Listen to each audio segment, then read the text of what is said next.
Hey guys, welcome back. It's week number 4 in the Grinding It Up Challenge, day number 16, and I've reached a new peak. Here we go. So $355 profit. No, actually the peak was up there, $365 profit. Right now the bankroll is at $435. So we're quite on the verge of getting there towards 25 NL. I'm in the transitioning between the two stakes, 10 NL and 25 NL. So tried a couple of things. Took a 16 NL shot last week that didn't go too well. And then what I did was play the deep stack 10 NL tables where I bought in for 25 bucks. And it's something that I really want to advise you guys to do when you're in the transitioning process, because those deep stack tables here, I turned quite a nice profit, and I found them to be, on the one hand, quite action heavy. There's only a few of them going, so you really have to look for decent times, for decent day times when to grind them, because they're not running all the time, and some are a little tighter, some are a little looser, and you just have to find the sweet ones. I did find some good ones, so I turned a nice profit there. Had some good action. And the good thing about those tables is, I've talked about this in the previous video, I really think that they're the best to get you used to investing more money into pots, because you can either lose 10 bucks or you can lose 25. So it really gets you going on the whole scared money issue. So in case you have started out with a micro stakes bankroll, as most of you I assume did, I do think that there is something to be said about playing with scared money and just getting used to bigger numbers that you weren't used to at your regular stakes. So once you move up, then suddenly you're getting thrown into cold water, having to invest twice or even 2.5 times the money you've been used to invest. And that's something that I had to struggle with in my past. So like 5 years ago, when I made the jump from 100 to 200 NL for the first time, was the same thing. I can definitely remember I had like a 6K bankroll, and I took my first shots and I lost 2K. And that was like losing $200 in one hand instead of just $100. It was just pretty hard to take for the first time, like for somebody who wasn't used to it and somebody who just got his head into poker. And I can definitely say that with the experiences that I made, I really would advise you to take this opportunity to play the deep stack tables as some sort of transitioning method between the two stakes and getting used to investing, building bigger pots, and losing more money in the end, like winning and losing more money in the end. Because well, as bad as it feels when you lose 25 bucks, it feels quite great if you win like 25 bucks in one hand. That can happen too. So yeah, that's a good thing about those tables, and the action is quite good, I have to say. So I really love those tables, and I will keep playing them. Usually play like six tables on one monitor, and then have like 2 Zoom tables on the other monitor. That works well with each other. It's not too much. Right, so graph's looking neat again. Let's hope it goes in that direction from now on, because as soon as we've hit $400 in profit, I think we can actually manage to take the first 25 NL shots. I'd look to be at around $500 bankroll to like play one table of 25 NL Zoom table and mix it into my regular game. Right, so that was what I was going to talk about results wise, and then we have some questions to get into. Number one, somebody asked me here whether it would be correct to be folding ace-king preflop, ace-king suited and ace-king offsuit, because when he gets re-raised, he just figures that most opponents have a 3% re-raise range, at least at 2 NL that is, and I put them on the range of 9s plus and ace-king, and I only got 40% equity. What do I do? Well, first of all, I definitely agree that it's kind of a sticky spot, because you don't want to really fold ace-king. Ace-king is a strong hand, and it wins quite often. So you really have to capitalize on that fact. And you have some bare equity with that hand. So even if the opponent is on a pretty tight range, you see that you still have 40% equity. It's not only, it's 40. Like 40% equity is pretty good.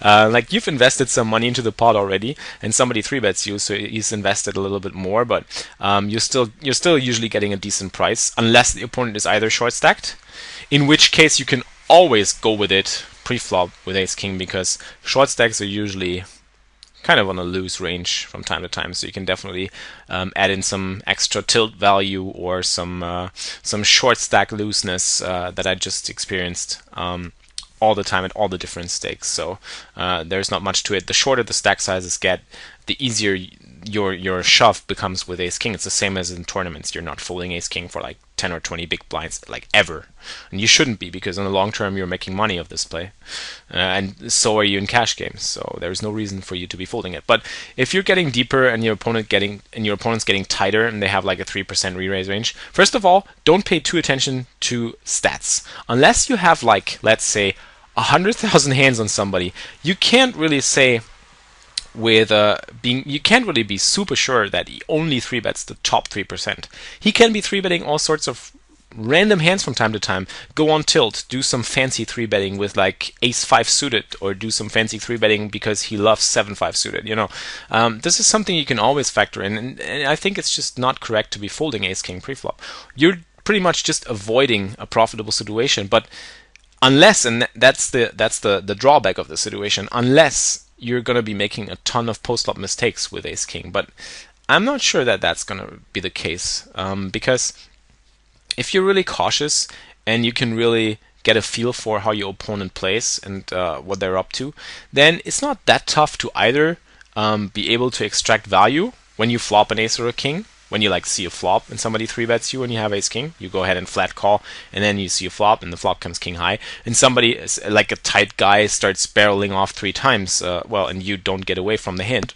Okay, that's one thing, but the other thing is you'll always be able to extract at least like 1 to 2 bets post-flop when you hit an ace or a king, even from worse hands. People will definitely get sticky with hands like pocket queens, even when in king flops. People will get sticky with pocket kings, even when in ace flops. And the case that you have ace king and somebody else has aces and kings, and you both flop that case ace or that case king, it's just such a rare scenario. It won't happen that often. So you definitely have to be aware that you need to be focused when you play post-flop, and that you have to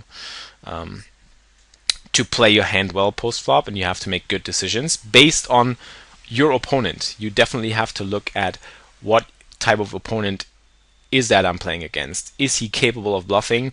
Do I think he's a huge nit and he's just barreling off with aces every single time, and whenever he like triple barrels an ace or king high flop, he has at least ace king, or better, he has aces or kings?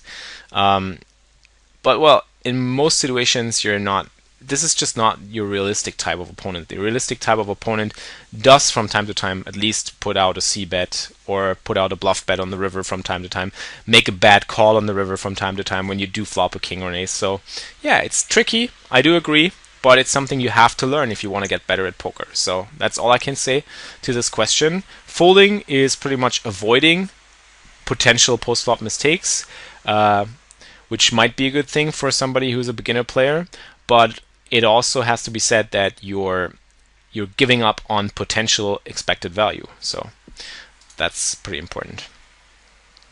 What else? I couldn't put in the link here because that wouldn't work. I'm sorry about that. Just somehow the link got screwed up, I guess. There was another question by Mixo on video number 10. I looked it up, and the video was addressing bankroll management issues. Mixo said that he's using 1% of his bankroll in cash games. I think that's a little conservative.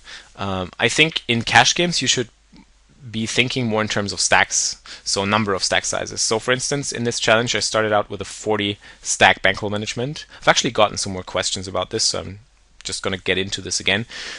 So baseline is I'm using 40 stacks at each stakes. So 2NL, 40 stacks is $80. This is what I started with.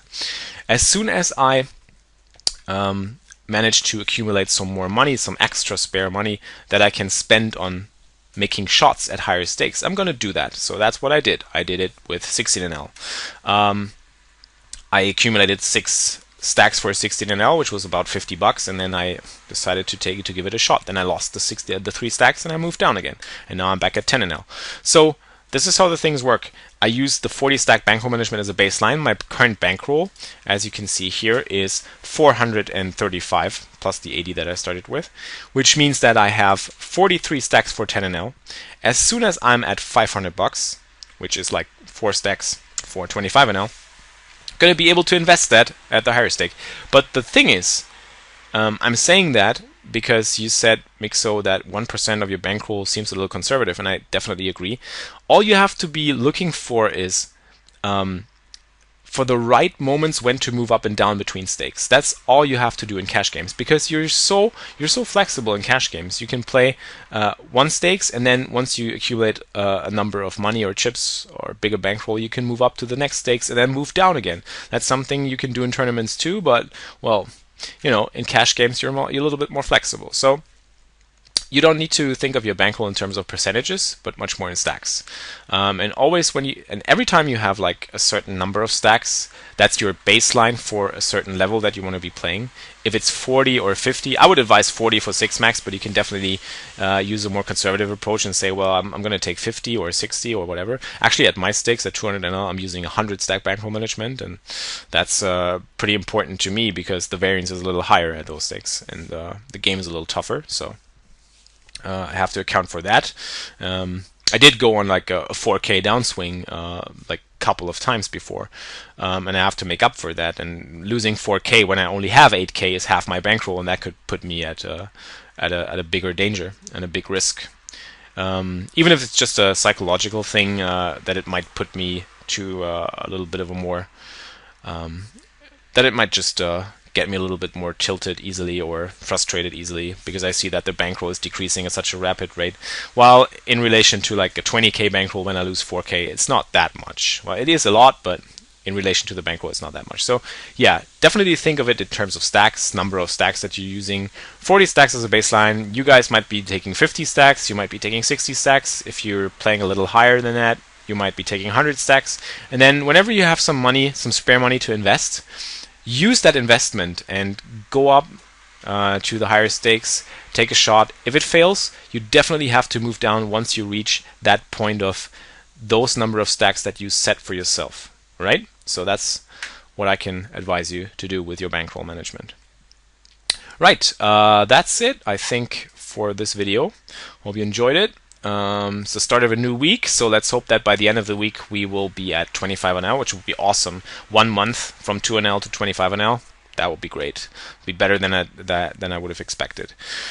Right, guys, so that's it for today. That was video number 16. See you guys tomorrow, and keep grinding it up.